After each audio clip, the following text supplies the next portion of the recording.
1절부터 22절까지 말씀으로 내 영을 지켜 주옵소서, 내 영을 지켜 주옵소서, 이런 제목으로 말씀의 은혜를 나누고자 합니다. 불교에서는 이 세상을 고통의 세계라는 뜻으로 고해라고 합니다. 고해. 이것은 괴로움이 끝이 없는 인간 세상을 의미합니다. 괴로움이 끝이 없는 인간 세상. 어떻게 보면 우리 삶이란 뜻하지 않는 고난의 연속이라고 하겠습니다. 그래서 욥은 산다는 것이 이렇게 괴로우니 나는 이제 원통함을 참지 않고 다 털어놓고 내 영혼의 괴로움을 다 말하겠다고 탄식하고 있습니다. 이 세상에서 삶이 괴롭지 않은 사람이 누가 있겠습니까? 우리는 누구나 이런저런 인생의 고민을 하고 살아갑니다. 나는 아무 문제가 없는 삶을 살고 있다고 말할 수 있는 사람이 누가 있겠습니까? 우리는 원통함이 있고 내 영혼에 괴로움이 있습니다. 이런 상황에서 우리는 나의 삶에 다가오는 산다는 것의 괴로움, 예기치 않는 원통함, 내 영혼의 괴로움을 우리는 어떻게 해결해야 할까요? 욥은 자신의 삶에 일어난 인생의 문제를 하나님께 아뢰는 것을 보게 됩니다. 욥기 10장 2절에서 욥은 대화의 상대자를 하나님께로 전환하고 있는 것을 보게 됩니다. 얼마나 지혜로운 결단입니까? 사람과 대화했더니 나를 징계하고 권선징악의 관점으로 인과응보의 사상으로 나를 판단하고 막 욕하는 것이죠. 여러분, 그래서 삶의 고난이 다가올 때 우리가 매 순간 해야 하는 일은 하나님의 은혜를 구하는 겁니다. 따라서 하나님의 은혜를 구하는 것입니다. 아멘. 우리의 삶에 쉼없이 다가오는 괴로운 삶의 문제들을 사람에게 이야기하는 것이 아니라 살아계신 하나님께 아뢰므로 하나님의 넘치는 은혜를 받고 살아야 할 줄로 믿습니다. 하나님이 행하시는 일을 우리가 어떻게 다 이해할 수가 있겠습니까? 욥의 삶에 일어난 연속되는 고난에 대해서 어느 누가 설명할 수 있겠습니까? 고난의 한복판에 있는 욥은 하나님께 질문하고 있어요. 같이 읽어볼까요? 주께서 손수 만드신 이 몸은 학대하고 멸시하시면서도 악인이 세운 계획은 잘 만들게 하시니 그것이 주님께 무슨 유익이라도 됩니까? 아멘. 우리는 욥의 고백을 통하여 아주 중요한 사실을 깨닫게 됩니다.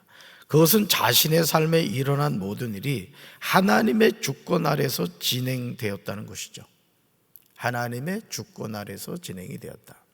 그러니까 여러분, 오늘 우리가 내가 생각한 대로 내 인생이 되어지지 않고 또 내 삶에 어떤 고난이 다가올 때 우리가 이 하나님의 주권을 인정하지 않으면 우리가 견딜 수가 없다는 것이죠. 하나님이 왜 그렇게 하시는지 욥은 모릅니다. 그러나 전능하신 하나님의 손에 달렸다는 것이죠. 사랑하는 성도 여러분, 오늘도 우리 삶에서 혹은 우리 주변에서 일어나는 수많은 설명할 수 없는 일들이 하나님의 허락 없이 일어나는 일들이 있겠습니까? 마태복음 10장 29절에서 예수님이 이렇게 말씀하셨어요. 같이 읽습니다. 참새 2마리가 한 아사리온에 팔리지 않느냐? 그러나 너희 아버지께서 허락하지 아니하시면 그 하나도 땅에 떨어지지 아니하리라. 아멘. 참새 2마리가 한 아사리온에 팔리는 것도 아버지 하나님이 허락하지 아니하시면 그 하나도 땅에 떨어지지 않는다고 예수님 분명하게 말씀하십니다. 하물며 욥이 당하고 있는 고난이겠습니까? 우리는 욥기 1장과 2장에서 욥이 왜 고난을 당하게 되었는지 분명하게 알고 있습니다. 사탄이 욥의 가정을 친 것은 하나님의 허락 후였다는 것이죠. 욥은 이런 사실을 알았기에 계속해서 하나님께 왜 자신이 고난을 당하게 되었는지 묻고 있는 것입니다. 하나님이 사람을 바라보실 때 육체의 방법에 따라 판단하지 않으신다는 거죠. 다시 말해서 사람들은 외모를 보지만 하나님은 중심을 보시는 분이라는 거예요. 욥은 하나님께 질문하고 있습니다. 같이 읽습니다. 주님의 날도 사람이 누리는 날처럼 짧기라도 하란 말입니까? 주님의 횟수가 사람이 누리는 횟수와 같이 더덥기라도 하단 말입니까? 그렇지 않다면야 어찌하여 주님께서는 기어이 내 허물을 찾아내려고 하시며 내 죄를 들추어내려고 하십니까? 아멘. 욥이 하나님을 향하여 하소연하는 소리가 여러분 들리십니까? 우리는 욥의 탄식에서 인간과 다른 하나님의 속성을 보게 됩니다. 하나님은 자존하시는 분입니다. 스스로 계신 분이란 뜻이죠. 하나님은 전지하십니다.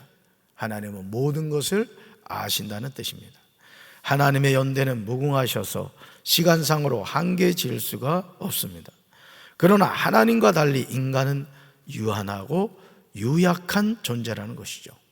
하나님이 우리의 죄를 찾으신다면 그 죄를 숨길 수 있는 사람이 누가 있겠습니까?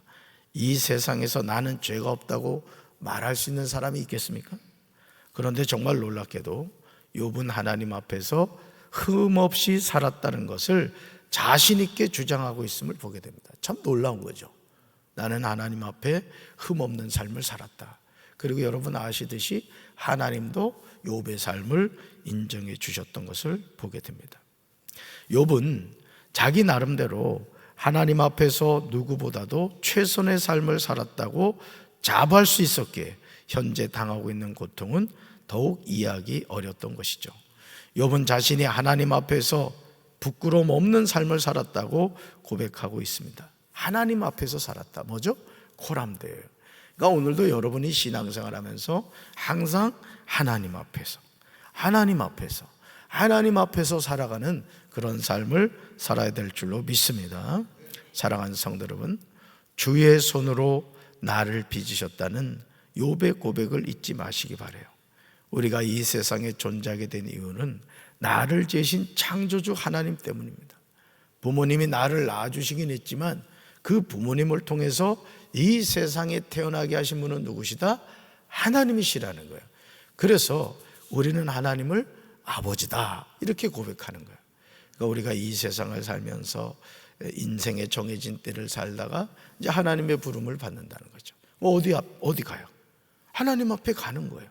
그러니까 정해진 때를 살아가면서 제가 늘 세 가지를 말씀합니다만 왜 항상 기뻐하고 쉬지 말고 기도하고 범사에 감사하며 살아가느냐?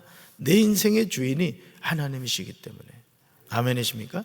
그러니까 오늘도 이 하루를 살면서 여러분의 입술에 항상 감사의 고백, 또 기쁨의 고백, 찬양과 기도가 가득 찬 여러분의 삶이 되기를 주님의 이름으로 축원합니다. 주께서 내 몸을 지으시기를 흙을 뭉치듯 하셨고 다시 나를 티끌로 돌려보내십니다. 지금 욥이 하나님 앞에서 고백하고 있는 것이 무엇입니까? 우리는 진흙과 같이 깨어지기 쉬운 인생임을 하나님이 고려해 달라는 거예요. 그러니까 여러분, 우리가 사람이요 강한 것 같지만은 강하지 않습니다. 사람이 마음먹기에 달렸어요. 저도 이렇게 하나님의 일을 하다 보면은 때로는 막 에너지가 넘쳐가지고 그냥 진짜 물불 가리지 않고 그 일을 감당할 때가 있는데, 어떨 때는 인간적인 생각이 들면요 진짜 제 몸 하나 간수하기도 어렵더라고요. 그러니까 여러분, 우리가 하나님의 자녀로서 왜 늘 성령 충만해야 되느냐, 성령의 이끌림을 받아야 되느냐, 나를 의지하면요 시험거리가 너무 많아. 진짜 그렇습니다. 모든 게 시험거리야. 그런데 성령님을 의지하고 성령 충만하면 하나님이 힘을 주시고 하나님이 사명을 감당하게 하는 거예요. 할렐루야. 욥 자신이 거의 진흙 그릇이 깨어질 것 같은 다급한 처지에 놓여 있음을 하나님께 간절히 호소하고 있습니다. 하나님이 사람을 어떻게 창조하셨습니까? 욥은 피부와 살을 내게 입히시며 뼈와 힘줄로 나를 엮으셨다고 하며 생명과 은혜를 내게 주시고 나를 보살피심으로 내 영을 지키셨음도 고백합니다. 욥은 창조주 하나님과 피조물인 자신의 관계를 설명하고 있어요. 그래서 여러분 창세기 1장을 읽어보면 사람이란 존재가 이 세상에 어떻게 존재하게 됐는가를 성경은 우리에게 증언하고 있다고요. 욥기도 1장을 잘 읽어보면 욥이 당하는 고난은 누구에게나 주어질 수 있는 것이구나. 우리가 그 사실을 깨달을 수 있고 하나님께 인정받은 사람도 고난당할 수 있구나, 우리에게 이것을 알 수 있다는 거죠. 그러니까 여러분, 성경은 우리에게 모든 것을 다 알려주는 거예요. 그리고 왜 사람이 이 세상을 살아가는지, 또 이 육신의 생명이 다했을 때 우리 인생은 어디로 가는지 성경은 다 알려주고 있다고요. 근데 안타깝게도 이 세상 많은 사람들이 인생이 어디서 와서 왜 살아가고 어디로 가는가를 모르고 살아가고 있다는 것이죠. 삶의 여정에서 우리가 이해할 수 없는 상황에 직면하게 될 때 우리는 깨달아야 돼요. 우리가 부인할 수 없는 사실은 생명과 은혜를 내게 주신 분이 하나님이시라는 거예요. 따라합시다. 생명과 은혜를 내게 주시는 분이 하나님이십니다. 아멘. 여러분, 내가 호흡하는 것 같죠? 여러분, 내 심장이 뛰는 것 같죠? 아닙니다. 우리가 호흡하게 하시고 또 우리 심장을 뛰게 하신 분은 하나님이신 거예요. 심장이 딱 멈춰서면 아버지 나라에 가는 거죠. 그러니까 여러분, 우리는 주어진 때를 살아가고 있는 거예요. 그 때가 언제까지인지 모르는 거예요.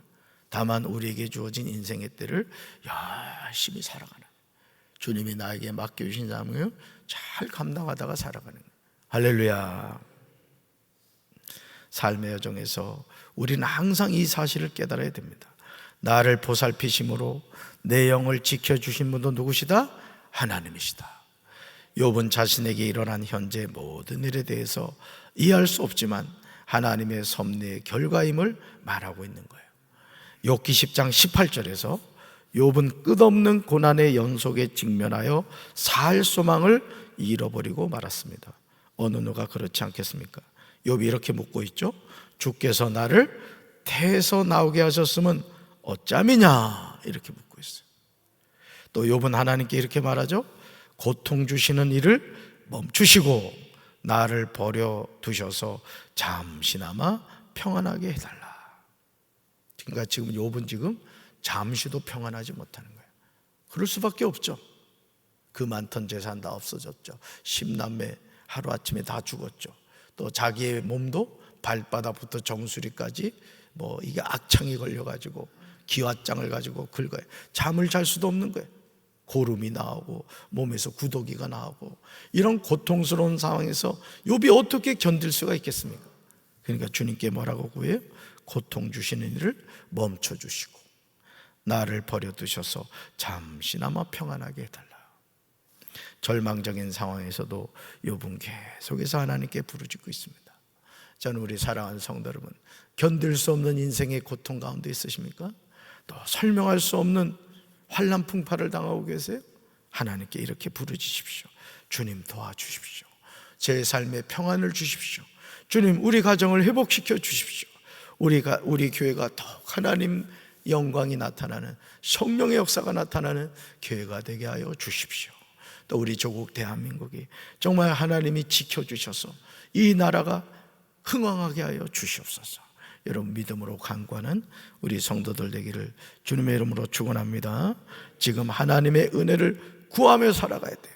그래서 여러분들이 입술로 하나님께 부르짖으시고 간구하시고 하나님의 은혜를 구하셔서 하나님의 평강과 기쁨이 여러분의 삶에 함께하는 오늘 거룩한 날이 되시기를 주님의 이름으로 축원합니다. 가슴에 손 얹겠습니다. 사랑의 주님, 설명할 수 없는 인생의 환난 풍파 가운데 욥은 하나님을 찾습니다. 하나님께 부르짖고 있습니다. 오늘 우리가 이 세상을 살면서 때로는 내 삶에 설명할 수 없고 이해할 수 없는 고난이 다가올 때 우리가 사람을 찾은들 어찌 위로받을 수가 있겠습니까? 내 삶의 주인 되시는 하나님, 내 심장을 뛰게 하시고 내 폐가 호흡하게 하시는 그 하나님을 의지함으로 오늘도 낙심하지 않게 도와주시고 새로운 소망을 가지고 하나님과 동행하는 이 하루가 되게 도와 주시옵소서. 예수님 이름으로 간절히 축복하며 기도합니다. 아멘.